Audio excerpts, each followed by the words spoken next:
nagliliyab ang mga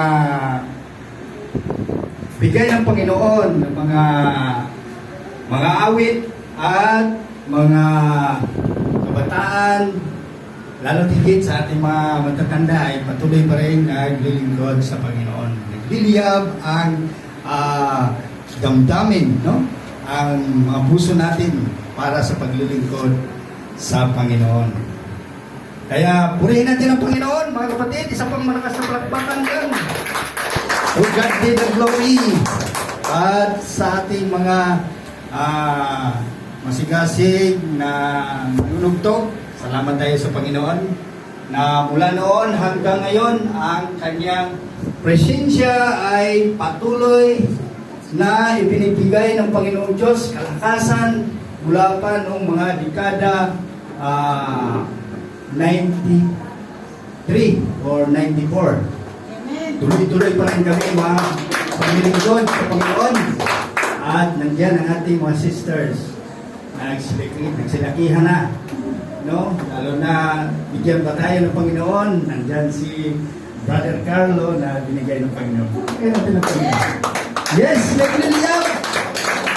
Nagliliyab ang pagsinta ng Diyos sa atin, ang pag-ibig ng Diyos sa atin. Ang iyong abang lingkod ay nung nangaral kami, nung unang tinawag ako ng Panginoon, may kasama ni Pastor John doon sa Placer, sa bayan namin. Nangaral kami doon sa Bidya-Anpe. Ang pagka ikaw ay tinawag ng Panginoon, nagliliyab sa kalakasan, sa karunungan, lahat, mga awitin, talagang pinapatnubayan tayo ng Panginoong Diyos. Amen? Mga kapatid? Lahat tayo na nandito, nagliliyab ang pagsinta ng Panginoong Diyos. Kaya ang ating pinaka-ebanghelyo, ang pag-ibig ng Diyos o pagsinta ng Diyos sa sanlibutan. Kaya tayong lahat, bilang naninirahan sa sanlibutan, ay pinag-isa ng Panginoong Diyos upang tayo ay maglingkod at magpasalamat sa Kanya sa pamamagitan ng mga awiting ibinigay ng Diyos para sa atin. Kaya tayong lahat ay magpasalamat. Magpasalamat tayo sa buhay na hiniram lamang natin. Dapat natin isauli sa Kanya at suklian sa pamamagitan ng mga awitin spiritual, mga kapatid. Kaya yan ang pinangako natin sa Panginoong Diyos. Dahil kung wala ang Panginoong Diyos sa ating buhay, wala tayo ngayon. Wala tayo ngayon. Sapagkat, sabi ng Panginoon sa verse natin, mga kapatid, sapagat gayon na lamang ang pagsinta ng Diyos sa sanlibutan na ibinigay niya ang kanyang bugtong na anak upang ang sinumang sa kanya ay sumampalataya ay huwag mapahamak. Yan ang pangako ng Panginoon Diyos. Hindi tayo mapapahamak sapagkat ang buhay ng anak binigay na sa atin. Kundi magkaroon ng buhay ang pangako ng Panginoon Diyos. Hindi buhay na pansamantala lamang, mga kapatid. Hindi buhay na walang hanggan na ipinangako ng Panginoong Diyos. Yan ang pagsinta ng Diyos sa mga taong naglilingkod. Hindi lamang tayo rito, mga kapatid.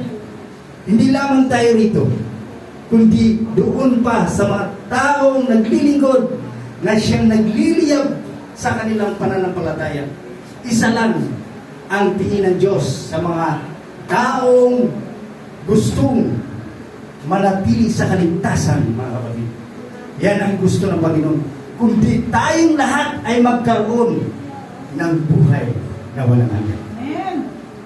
Naway, nangyayaan ko kayo, mga kapatid, sa ating munting panalangin. Naway, dagdagan pa ang ating mensahe ngayon, mga kapatid. Tikit po natin ang ating mga mata, hukom, ating mga ulo, tanda ng ating pagpakumbaba sa Panginoong Diyos na upang patuloy na magpakumbaba, bawat isa, patuloy na mananalig sa kanyang presensya upang tamuhin ang kaligtasan na ibinigay at pinangako ng Panginoon Diyos. Dahil kung wala, anak, wala tayong magagawa sa ating buhay. Lord, sa oras na ito, kami po'y muling nagpapasalamat sa muli namin pagtagpo, Panginoon, na siyang pinagliat ninyo ang aming mga damdamin, Panginoon, sa mga awitin spiritual, upang kami po ay tumagal sa daigdig na ito, na iyo pong ibinigay ang inyong anak sa sanlibutan ito. O aming sinampalatayanan dahil sumampalataya kami sa iyong banal na salita. Salamat, Panginoon, sa muli namin pagtagpo. Naway, patuloy mo po kaming palakasin, Panginoon. Hinihingi namin, Panginoon, ang mga wala pa po ito. Wala pa sa iyo, Panginoon. Hawakan mo po sila, Panginoon. Kami po sa iyong, ikaw ang puno, Panginoon. Gawin mo sila mga sanga, Panginoon, upang sila po ay lalago at bubunga hanggang sa pagdating ng iyong pinakadakilang arawan sa araw ng paghuhukom. Ay aagawin mo ang mga naglilingkod sa iyo, Panginoon. Salamat, Panginoon, sa iyong pinakadakila at banal na pangalan na aming inaawitan, Panginoon, ang lahat ng sabi. In Jesus' name we pray. Amen. Yes, Lord. Salamat sa mga nandito. Salamat sa lahat. At patuloy na ibinabahagi ang salita ng Panginoong Diyos. Patuloy tayo. Kahit kunti lang tayo sa paningin ng mga tao, ang Diyos ang nagpupuno, nagdaragdag, at siya lamang nakakaalam sa bawat isa kung sino ang sa Kanya. Sabi nga ng Panginoon, ang bawat may espiritu ay sa Diyos. Yung may espiritu ni Kristo ay sa Kanya po yan. Roma 8:9 po yan.